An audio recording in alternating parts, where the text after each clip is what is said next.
Ingat tak zaman dulu, pantang ada projek kelas, mesti kena hadap editing berjam-jam sampai lebam. Lepas tu, terpaksa pula guna stok video yang lama yang biasa-biasa dan hamba tu. Hari ni, kita bakal tukar bilik darjah kita menjadi sebuah studio yang hanya menggunakan Google Veo 3.1. Jom kita tengok macam mana. Anda dah tahu kan pasal Google Vids? Dia punya konsep lebih kurang macam Google Docs tapi khas untuk video. Veo 3.1 ni pula sebenarnya otak ataupun enjin yang hebat di sebalik tabir. Ini bukan sebarang AI tau, sebab dia bukan setakat tolong cari video dalam internet, tapi dia cipta video baru dari kosong hanya berdasarkan apa yang kita bagi tahu. Dengan Veo 3.1, kita cuma perlu type je apa kita nak tunjuk dan boom, video terus siap. Tak payah nak guna kamera, tak payah pening kepala nak edit, semuanya bermula dari idea bernas kita sahaja. Nak tahu tak apa update terbaru yang paling best sekali? Ianya ciri ingredient to video.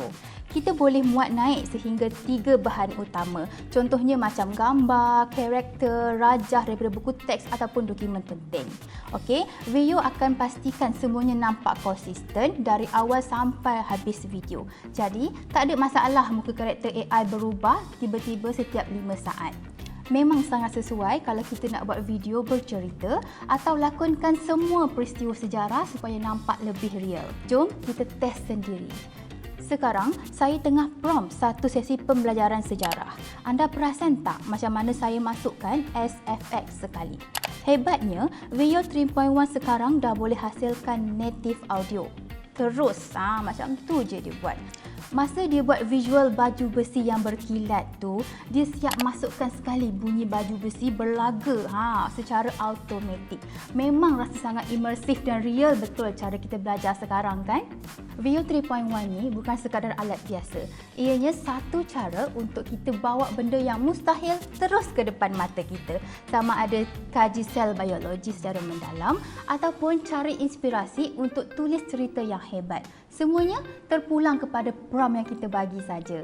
Hadnya cuma kita punya imajinasi.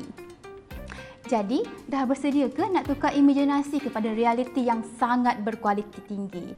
Kalau dah tak sabar nak cuba, anda boleh tengok panduan yang saya berikan di bahagian description untuk bermula. Jom mula buat prompt pertama anda hari ini juga. Serius, anda pasti teruja dengan hasilnya.